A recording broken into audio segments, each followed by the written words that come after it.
Paartii lammaffaa Object Oriented Programming iti. Akkam jirtu fayyaa keessanii ani fayyaa kooti. Ani Katamaa Dheeressaa Oromoo Scholar YouTube irraati. Egaa kutaa tokkoffaa keessatti Object Oriented Programming keessatti Programming Paradigm akka introduction ilaalleerra jechaadha. Kana keessatti garuu kutaa lammaffaa jennee Java Programming dha kan nuti ilaallu jechaadha. Java Programming maal akka ta'ee fi characteristic yookiin amaloonni Java Programming maal akka ta'an kan waliin ilaallu ta'a jechaadha. Kanaafi sana dura garuu namoonni YouTube kana jajjabeessuu barbaadanii like, subscribe, share, comment illee gochuu hin dagatinaan isiniin jedha. Kanaafi kallachumaan gara sana deemnee irraa haa barannu isiniin jedha. Kanaaf egaa Java Programming maal akka ta'e ilaalla jechaadha. What is Java Programming jedha jalqabumarraa kaasee jechaadha. Kanaafi Java Programming is or Java is high level object oriented and platform independent programming jedha.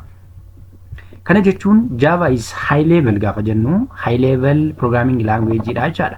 High level programming language gaafa jennu programming language keessatti language gosa sadan qabna jechaadha. Kana keessaa inni kuni high level programming language jechaadha. Assembly language miti yookiin immoo machine language miti, high level language dha malee jechaadha. High level language gaafa jennu A, B, C hanga Z-tti kan barraa'u programming language high level programming language jechaadha. Kana jechuun human readable programming language jechaadha yookiin human understandable programming language jechaadha. Namni kamiyyuu namni barate kamiyyuu read gochuu kan danda'u yookiin immoo dubbisuu kan danda'u programmingin bifa kanaan barraa'u high level programming language jechaadha. Kanaafi Java programmingin high level programming language dha jechaadha. Kanaafi namni barate kamiyyuu programming kana complexi hammamiyyuu yoo ta'e yookiin yoo baay'ateyyuu hangam yoo baay'ateyyuu ABCD yookiin immoo high level programming language dhaan waan barraa'ee fi Java programming kana namni barate kamiyyuu namni dhaaba caadaa yookiin immoo ABCD dubbisuu danda'u ni dubbisa jechaadha. Kanaafi baay'ee high level programming waan ta'eef baay'ee salphaadha jechuudha. Object oriented programming dha gaafa jennu immoo object oriented programming maal akka ta'e kutaa tokkoffaa keessatti ilaalleerra.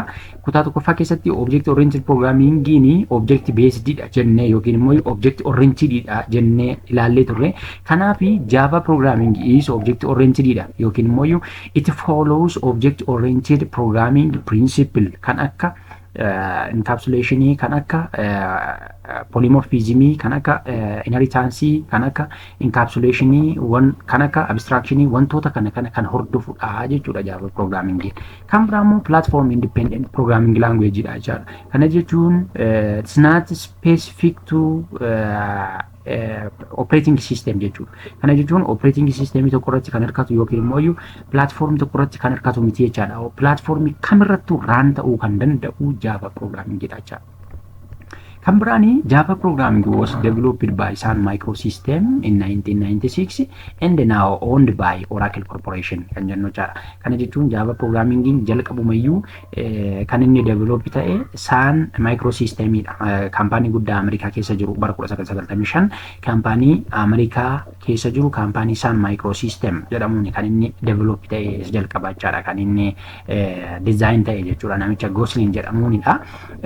Garuu amma kaampaaniin kun purchased ta'eera Oracle Corporation dhaan jechaadha. Java programming amma kan inni fudhatame yookiin kan inni keessatti argamu Oracle Corporation kaampaanii keessatti jechaadha. Kanaafi Java programming amaloota kana qabachaadha. Amaloota akka object oriented kan akka Kanaafi Java is designed to be simple, secure and portable, making it one of the most popular programming language in the world jechuudha. Kana jechuun Javaan designed to be simple yookiin immoo namni kamiyyuu dubbisuu hubachuu kan danda'u Javaan amala akkasii qabachaadha. Kan biraammoo security isaallee high dha jechaadha. Kun egaa configuration isaa irratti hundaa'uu danda'a. Akkaataa itti namni developeriin tokko koodicha barreesse irratti hundaa'uu danda'a. Garuu Java programming built in security feature of keessaa waan qabuu fi kanaaf security isa high dha jechuudha. Kan biraa portability dha, platform independent waan ta'eef this portable yookiin immoo operating system kamirrattuu run ta'uu waan danda'uu fi yookiin immoo operating system tokko irratti waan hin hirkanneef portability yookiin immoo amara portability qaba jechaadha. Kanaaf egaa it is high level programming language jennee jechaadha kan nuti beeknu kuni Java programming definition jechaadha. Kan biraa key characteristic of Java programming language kan jennu inni jalqabaa simply dha. Akkuma garasitti kaasne simply dha, easy to learn and use and also easy to read and understand kan jennu jechaadha. Kanaaf akkasuma ulfaataa miti jechuudha. Kanaaf Java yookiin Java programming it is somewhat it is easy when we compare with other programming language like C or C++. Kan biraa object oriented akkuma sila kaasne jechaadha. Kun amala yookiin immoo characteristics Java programming jechaadha. Object oriented yookiin immoo object based dha jechaadha. Kan biraa platform independent dha. Kana jechuun amala yookiin immoo cross platform jechaadha. Platformii kamirratti kan mirkanne yookiin depend kan hin taane Java programming characteristic jechaadha. Amala write once run anywhere kan jennu jechaadha. WORA yookiin wora kan jennu amala akkasii kan qabu write once and run anywhere or run on any kind of platform yookiin operating system kan jennu amala Java programming jechaadha. Kanaaf Java tokko yookiin Java programming tokko barreessinee platformii kamirratti yookiin immoo operating system kamirratti run gochuu dandeenya jechaadha. Inni biraa immoo arfaffaan jechuudha multi-threaded kan jedhu jechaadha. Kanaaf Java programming multi-threading support godhachaadha. Multi-thread jechuun it is a collection of thread jechuudha. Kanaaf Java programming multi-threading yeroo tokkichatti execute gochuudhaaf capability akkasii qabachaadha. Kana gaafa jennu java.lang package waan of keessaa qabuuf jechaadha. Thread class extend gochuudhaan yeroo tokkichatti multiple thread execute gochuu danda'a jechaadha. Inni kun characteristic Java programming jechaadha. Inni biraa immoo high performance jechaadha. High performance gaafa jennu immoo Java programming compiler yookiin immoo just in time compiler waan qabuuf jechaadha of keessaati. Hatattamaan yookiin immoo saffisa guddaadhaan programming Javaadhaan barraa'e tokko compile gochuu danda'a jechaadha. Kanaaf just in time compiler improve the performance of Java application by running Java program in fastest way jechuudha. Kanaaf Java programming capability akkasii qabachaadha. Programming tokko yeroo gabaabaa keessatti saffisa guddaadhaan compile gochuudhaaf dandeettii akkasii yookiin capability akkasii akka qabudha jechaadha. Kuni warreen kun characteristic Java programming jechaadha. Inni taanu application of Java programming jechaadha. Java programming application area hedduu qaba jechaadha. Kan akka mobile app development yookiin immoo mobile application tokko develop gochuudhaaf Java application dhaan barreessuu ni dandeenya jechaadha. Desktop UI application yookiin immoo desktop application standalone application kan jennu jechaadha. Isa kanallee develop gochuudhaaf dandeettii akkasii qaba jechuudha. Inni taanu web based application illee yookiin immoo web based online system jechuudha. Isa kanallee develop gochuudhaaf dandeettii akkasii akka qabudha jechaadha. Yookiin immoo library akkasii akka provide godhudha jechaadha develop gochuudhaaf jechaadha. Gaming application kan akka big data technology keessatti illee distributed application illee develop gochuudhaaf cloud application illee IoT application illee develop gochuudhaaf capability akkasii yookiin immoo capability akkasii akka nuuf kennudha jechaadha. Kanaaf Java programming wantoota kana software akkasii yookiin immoo application waan akkasii kana develop gochuudhaaf nu gargaara jechuudha. Kana qofa miti kan biraallee hin jiru. Kanaaf kanarra dhaabbattanii kan biraallee ilaaluu ni dandeessu jechaadha. Inni taanu Java virtual machine jechaadha. Java virtual machine kun egaa virtual machine yookiin immoo it is abstract computing machine that allow Java program to run on any device or on any underlying operating system kan jennu jechaadha. Java programming tokko barraa'ee yookiin immoo barreessine operating system tokko irratti barreessine operating system biraa irratti run akka goonuudhaaf kan nu gargaaru Java virtual machine jechaadha. Java virtual machine kun virtual machine jechaadha. yookiin immoo komponentii Java runtime environment yookiin immoo JRE jechaadha. JRE jechuun waan biraa miti. It provides runtime environment for the end user jechuudha. Warra Java programming barraa'e tokko run gochuudhaaf warra fayyadamaniif environment provide kan godhu Java runtime environment jechaadha. Kanaaf Java runtime environment kana keessatti kan argamu Java virtual machine jechaadha. So Java virtual machine kuni kan inni hojiin isaa inni guddaan inni jalqabaa it converts Java bytecode into machine code for execution jechuudha. Kanaaf bytecode gara machine code yookiin immoo native machine code itti yookiin native machine instruction itti kan jijjiiru Java virtual machine jechaadha. Java virtual machine kun komponentii baay'ee komponentii guddaadha jechaadha. Komponentii baay'ee barbaachisaa ta'ee fi baay'ee gaarii ta'edha jechaadha. Kanaaf egaa inni kun bytecode gara native machine code itti kan jijjiirudha jechaadha yookiin immoo gara memory itti kan load godhudha jechaadha. Kanaaf Java virtual machine jennee waamna jechaadha. Otoo kanarratti naasa'een dura asii kanaaf jechaadha. Kanaaf Java virtual machine provides platform independency kan jennu bakka kanatti jechaadha. Platform independency kan jennu ishee kana jechaadha. Bytecode kana akka inni run ta'u operating system kan irratti akka inni run ta'u kan godhu Java virtual machine jechaadha. So any bytecode can be run on any virtual machine, on any operating system by using this JVM kan jedhu jechaadha. Java virtual machine it handles memory management or garbage collection kan jennudha. They allocate and allocate dynamically the memory to the object kan jennu jechaadha. Kanaaf memory le manage kan godhu yookiin immoo memory manage gochuudhaan memory keenya akka to'annu kan godhu Java virtual machine jechaadha. If there is unused objects in our memory, it removes and dynamically freeing up the memory location kan jennu Java virtual machine jechaadha. Hojii Java virtual machine jechaadha. Kanaaf egaa asitti yoo deebine Java programming tokko gaafa barreessinu Java programming yeroo barraa'u fakkeenyaatti Windows irratti yoo barreessine jechaadha. Windows operating system irratti Java application tokko barreessineerra. Erga barreessinee booda save gochuun keenya dirqama. Fakkeenyaaf first.java dha file extension isheen kuni first.java dhaan erga barreessinee booda maal goona Java compilerin jira jechaadha. Java compilerin kuni maal godha yeroo run goonu jechaadha. Java compilerin kuni ishii kana fudhateetu first.java programming kana kan barreessinee code high level language dhaan barreessinee kana yeroo run goonu gara kanatti jijjiira jechaadha. First.class jechaadha. First.class kuni bytecode jenna jechaadha. Intermediate code kan jennu jechaadha. Isheen kunis independent to any operating system jechuudha. Isheen kun egaa operating system kamirrattuu run ta'uu dandeessa jechaadha. Yookiin immoo operating system kamirrattuu Windows irrattis Mac irrattis yookiin immoo Linux irrattis run ta'uu ni dandeessa jechaadha. Kanaaf egaa isheen kun baay'ee murteessaadha jechaadha. Isheen kun kanaaf independent platform dha kan jennu ishee kana jechaadha. First.class dha. Ishee kana fudhateetti Java virtual machine kun Windows irratti yookiin immoo operating system kamirrattuu execute kan godhu ishee kana fudhatee jechaadha.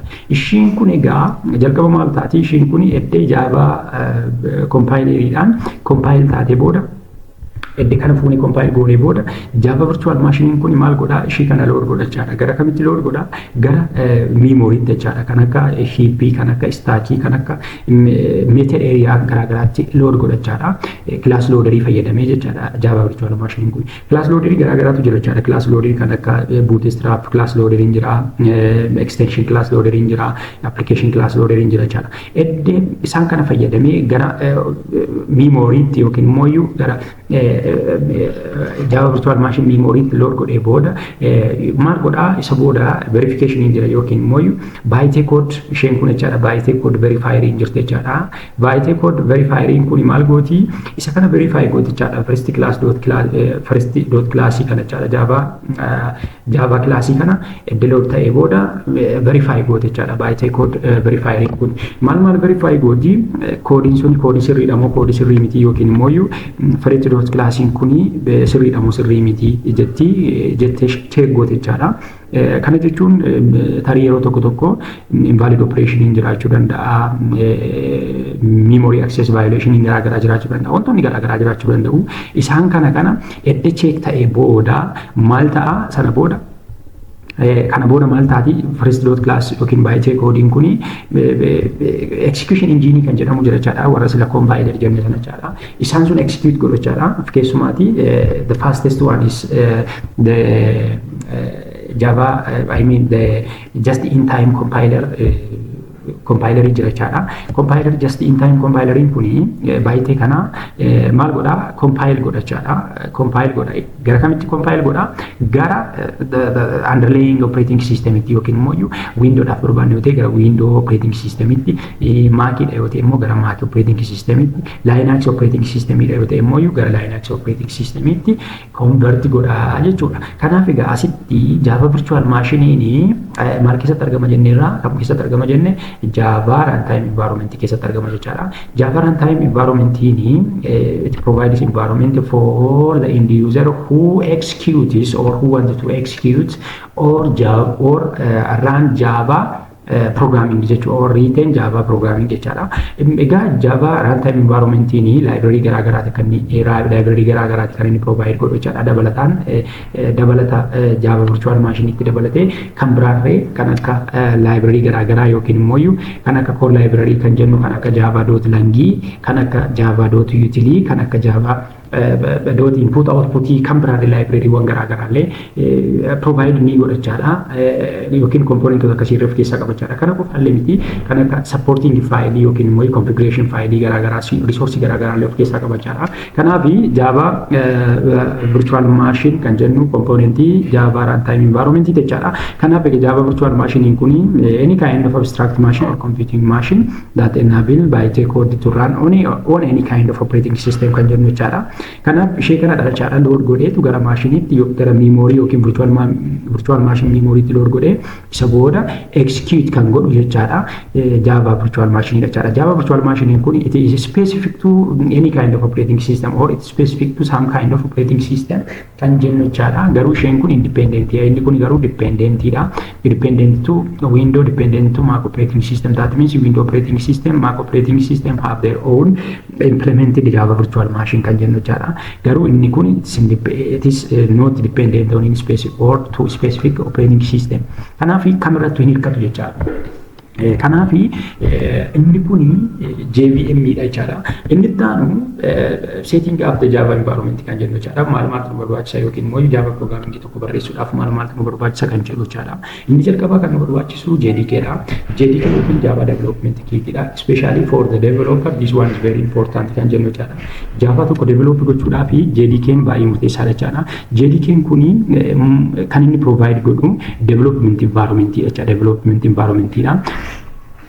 Keessumaa warra Java programming develop godhaniidhaaf yookiin immoo warra Java programming develop godhaniidhaaf JDK kan fayyadamnu jechaadha. More caalaatti jechaadha.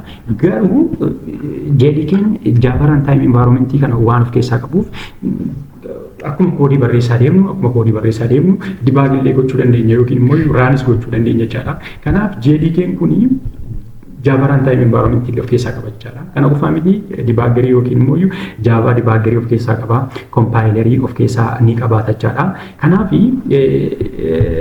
JDK qofa yoo feene yookiin immoo JDK qofa fe'uu dandeenya jechaadha operating system keenya irratti. JDK maaliif Java runtime environment of keessaa waan qabuuf jechaadha. Kanaaf JDK qofa yoo caanne yookiin immoo yoo feene gahaadha jechaadha kan of keessaa waan qabuuf.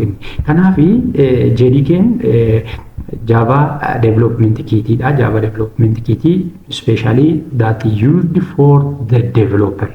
But Java runtime environment is the runtime environment that provides environment for the end user who wants to run or execute this written Java program. Inni kun garuu for the developer who wanted to write, debug and compile the Java programming. Kanaaf kun developer dhaafi kun immoo end user dhaafi jechaadha. Kanaaf egaa Isa kana Oracle JDK irraa download gochuun ni danda'ama jechaadha. Kana qofa yoo download goone isa booda environment yoo kenninee fi gahaadha jechaadha. Kana qofaati fe'uun hin barbaachisu jechaadha. Kan biraa open text editor nu barbaachisa. Text editor keessa notepad jira,